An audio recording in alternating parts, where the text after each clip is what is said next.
పితాపుత్ర పవిత్రాత్మ నామమున amen. Praise the lord. Hallelujah. శ్రేష్టమైన మన ప్రభు నామంలో మీ అందరికీ శుభాభివందనాలండి. మరి సంఘము సంఘ కాపరి సంఘము ఒక కుటుంబము లాంటిది.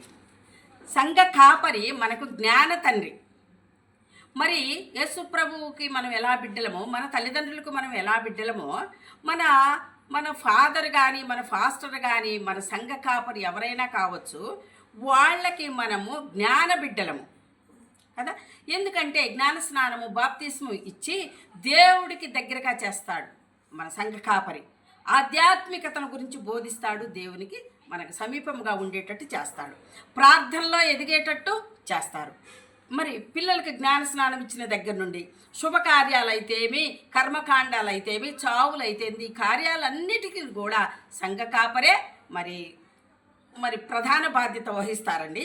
దేవుడు అభిషేకించిన మనిషి మరి మనలో నుంచి వచ్చినటువంటి వాడే కాబట్టి ఆయన చేసిన పాపాలకి, ఆయన బలహీనతలకి, మనం చేసిన పాపాలకి, మన బలహీనతలకి హెబ్రీ పత్రికలో ఉంది, ఆయన ప్రతినిత్యము దివ్య బలి పూజ సమర్పిస్తారు.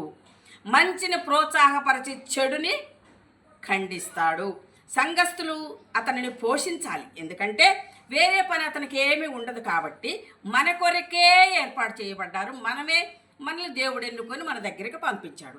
అందరినీ సునిశ్చితంగా అర్థం చేసుకోవాలి. ఒక సంఘ కాపరి అన్న అతను అందరినీ అర్థం చేసుకోవాలా. కొందరు దగ్గరికి చేరి అందరిపై ఏవేవో చెప్పుతూ ఉంటారు, అవి నమ్మకూడదు. ప్రతి ఒక్కరి బుద్ధి, ప్రతి ఒక్కరి మనసు తెలుసుకున్న తర్వాతనే మరి సంఘ కాపరి నిర్ణయం తీసుకోవాలి.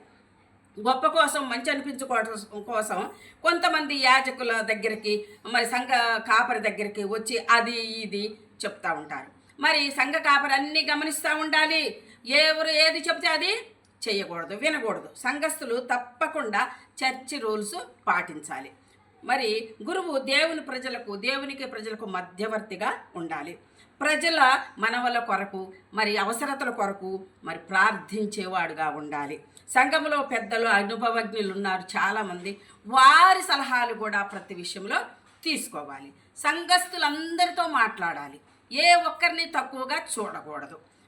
మరి సంఘంలో ఏమేమైతే చందాలు, విధులు ఉన్నాయో అవన్నీ కూడా సంఘస్థులు మరి అవన్నీ నిర్వర్తించాలి. మరి సంఘస్థులు పరిశుద్ధతను కాపాడుకోవాలి.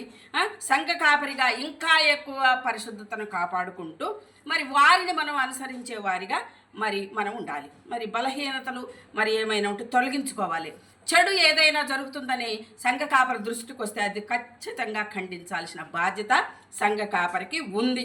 సంఘములో గ్రూపులు, గొడవలు ఉండకూడదు. మరి కుల ఫీలింగులు ఉండకూడదు. వాక్యం ఎక్కువ నేర్చుకునేలా ప్రోత్సాహపరచాలి. బైబిల్ ఎక్కువ చదివేలాగా ప్రోత్సాహపరచాలి. ఉపవాస ప్రార్థనలు ఎక్కువ జరిగేలాగా ప్రోత్సాహపరచాలి. పరిశుద్ధ గ్రంథం చదవాలి. ఎదిగిన వారిని అవమానపరచకూడదు, ఎదగనివ్వాలి. వాక్యంలో ఇంకా ఎక్కువ వారిని ప్రోత్సాహపరచాలి. యవ్వనస్తులు మరి పాటలు కూడా మరి బాగా పాడాలి, బాగా ఉండాలి అని, అది దేవుని కార్యమే కాబట్టి మరి కీర్తనలకి, పాటలకి, క్వైర్కి ఇంపార్టెన్స్ ఇవ్వాలి. అందరు క్రమశిక్షణ పాటించాలి.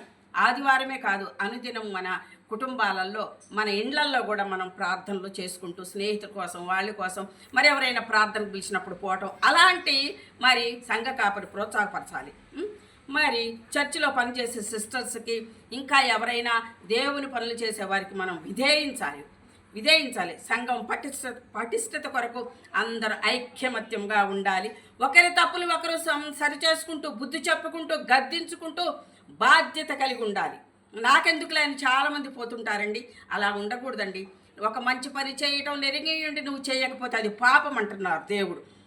ఎంత భక్తిగా ఉన్నా వంకర బుద్ధులు కలిగిన వాళ్ళు ఉన్నారండి. వారిని సరిచేయాలండి, వారిని కనిపెట్టాలండి. మరి కాబట్టి స్త్రీలు చేసే మరి ప్రార్థనలు కానీ, మరి సండే స్కూల్స్ కానీ, క్యాటకిజం కానీ, మరీదళం కానీ, ఇవన్నీ కూడా సక్రమంగా జరుగుతుండాలి. మరి అప్పుడప్పుడు యూత్కి 6 నెలలకు ఒకసారి యూత్ మీటింగ్స్ పెట్టాలండి. చర్చ్ అయిపోయిన తర్వాత మరి అందరూ కూడా సంఘ కాపరికి మరి స్తోత్రం చెప్పి, మా గురించి మరి దివ్య బలి పూజ చేశారు, మా గురించి ఆరాధన చేశారు, మా గురించి మరి పూజలు సమర్పించారని ఫాదరు అందరు గుమికూడిలో వెనకట అలా సర్వే స్తోత్రం అని చెప్పేవాళ్ళు. ఇప్పుడు కూడా ఆ పద్ధతి ఉంటే బాగుంటుంది అని మరి అనిపిస్తూ ఉంది. ఇవన్నీ కూడా మరి ప్రభు అయిన యేసు నామములో ఆయన ముఖం చూసుకుంటూ ఇవన్నీ కూడా మనం పాటించాలని మరి మరి మనందరం కూడా ఐక్యతగా సంతోషంగా దేవుని యందు ఆనందించాలని నేను మనస్ఫూర్తిగా కోరుకుంటున్నానండి. Amen. Praise the lord. Hallelujah.